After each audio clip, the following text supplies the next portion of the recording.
Good morning, sir. Thanks for jumping on with us.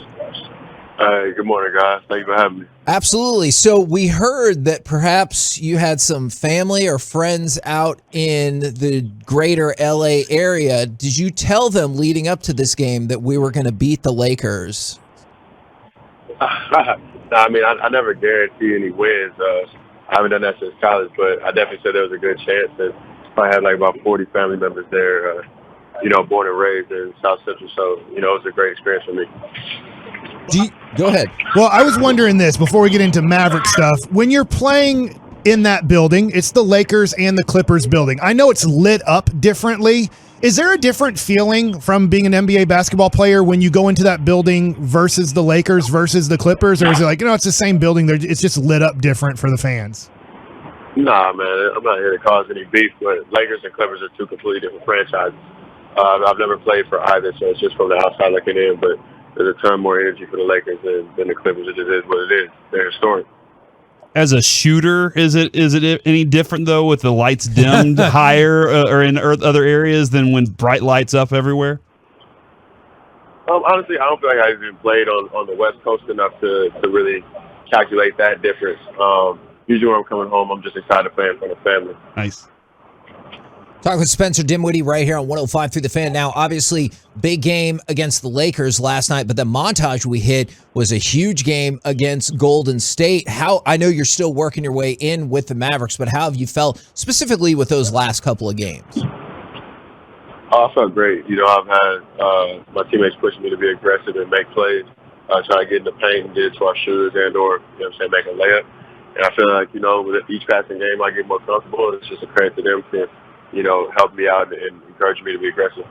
We've always been curious on the show about the logistics of getting traded. Like when you found out you were traded, are you shocked or do you immediately ask to who? Or do they say, we've traded you to Dallas? Like how does that conversation in those ensuing few hours, days go? Oh, man. So I got a call about 5 minutes before the news broke from my former GM, Tommy Shepard at the Wizards. And, it was just like, all right, what are the next steps? You get a call from your agent, you get a call from, Nico, and they're just, telling you exactly what you got to do, when you're going to fly to Dallas and pack your bags. And it's like a 36-hour turnaround, essentially. So I'm pretty much living out of like 3 suitcases right now, and every game almost feels like a road game. So I read a comment on how Jason Kidd, Luka Doncic, and Jalen Brunson have really helped you kind of get into the mix, the chemistry of this team. Can you talk about or explain what Jason Kidd, Luka, and Jalen have been able to do to help you become so successful so quickly with the Dallas Mavericks? Yeah, I mean, I think with Coach Kidd, he's just keeping it simple, paring down the play call sheet and give me like a little cheat sheet to call from and put me in spots to be aggressive and play. I think with Luka, obviously, being ahead of the snake, just being ready to catch and shoot with him. And then obviously we're building a rapport where, he still gets his looks and things like that. And I'm not taking too much away from what he does and then just trying to plug in where I can. Really just stay in attack mode and be in the paint. If I live in the paint, probably good things happen. This team's calling card this season has been the defensive side of the ball. And I'm trying to figure out, like I've always been told defenses want to. And I know at the NBA level it's a very different game, but what is the reason? What is the effect that this defense is having? I think the best part about the defense here is that it's a collective scheme. It's built around a true team concept, and everybody just kind of moving on the string. So, with that being said, it's about coming in there and giving effort. Like you said, you're not really left on an island to just play one-on-one and be Kawhi Leonard, right? Like you're plugging into I'm serious. You're plugging into a system and a scheme, and as long as you play hard and rotate. You have a chance to run down that 24-second clock and get the shot that we want for our defense. I get that people can focus on, who started this game or who played this many minutes and all this and that. Like, I understand all of that. But one of the things that we've talked a lot about is being part of the Final Five, being part of that group that's going to be on the court in the last 5 minutes of the game. Is that something that you think players are like, yeah, no, that needs to be me? Is that something that you want to be and sometimes you feel something that you feel like you should be for this team? Yeah, I mean, I think every basketball player has a lot of pride in their game, what they bring to the table. And That's usually shown with either starting, finishing, or both, right? And I hope to, continue to be an asset to this team so that, I can do one of those, if not both. What have you thought so far differently or similarly to Luka Doncic? Playing against him, seeing him play on TV, and now being his teammate? I think he's more athletic than people give him credit for. And I think like when his step back left is rocking. He's virtually unguardable. He's got great size, basketball IQ off the charts, which we all know. So, it's been a pleasure to play with him and see how he sees the game.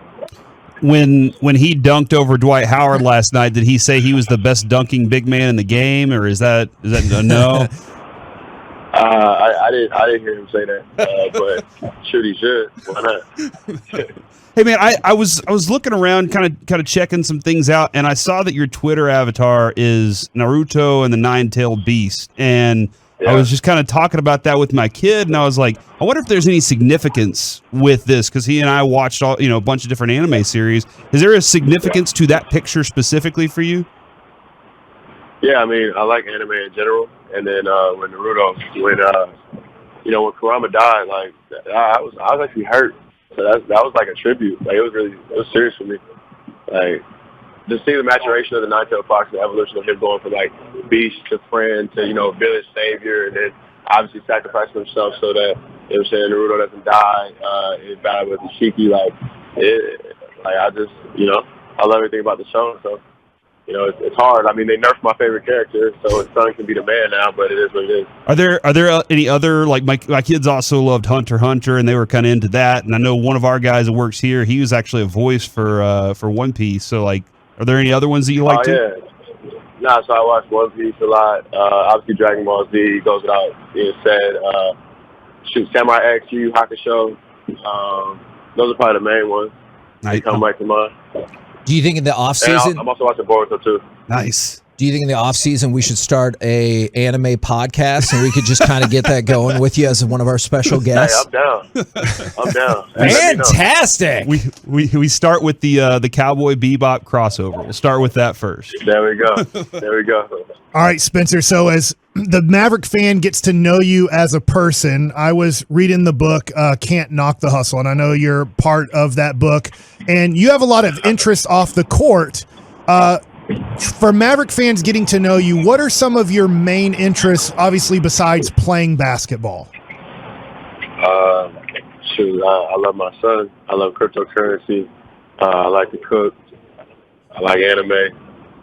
I would say those are probably the main ones, the main bullet points. How old is your son, if you don't mind us asking? 3.5.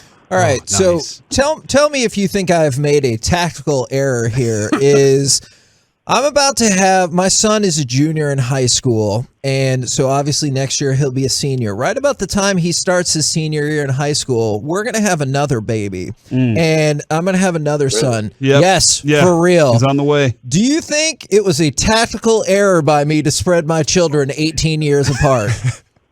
I would say so. Okay. He's gonna be like his second dad, not like his big brother. I figure 1 year a built-in babysitter, and then we'll take over once he goes off to college. It's crazy. I love it. That is absolutely true, by the way. I swear, I'm not joking about that. Hey, how pumped were you over the weekend about Colorado? Like, obviously, it was a crazy weekend, specifically that Saturday for college basketball. How pumped were you about Saturday's game? Oh, I was definitely juiced. It's automatic bets when you're in the league, just alma mater stuff. So Josh Green is in debt. Oh, he's in debt. What happened there? Monetarily? Is it like stakes and stuff like that, or no? Hey, we can't discuss what he's in debt for. You know what I'm saying? Sure, gotcha. No betting, gambling, tipping, fixing, whatever they say. Yeah, just meeting. A gentleman's acknowledgement. That makes sense. Yeah, it's a gentleman's acknowledgement. Yeah. Josh Green is in debt, so let him know. That is the classiest way of discussing betting I've ever heard in the history of my life. Nobody's discussing betting, Kevin. Yeah, nobody was discussing that. Good point. We make fun of Jalen Brunson because here in Dallas, obviously home of the Dallas Cowboys, he's a big Philadelphia Eagles fan. Do you have a football team that you follow? Yeah, San Francisco 49ers. Ay, ay, ay. Spencer. Yeah, We were having a great time. I know. Kevin, I know, guys. That anime podcast might be off the table right now. I might be emotional. I might be Hey, what do you think about Trey Lance? Are you ready to see him become the full-time starting quarterback? I'm hoping Aaron Rodgers makes a play for San Francisco. Is that the only move they need to make? Is just add an Aaron Rodgers type guy, and then they're there every time? You talking about it, all you do is swap Jimmy Garoppolo for Aaron Rodgers? Yeah. Hell yeah. Are you kidding?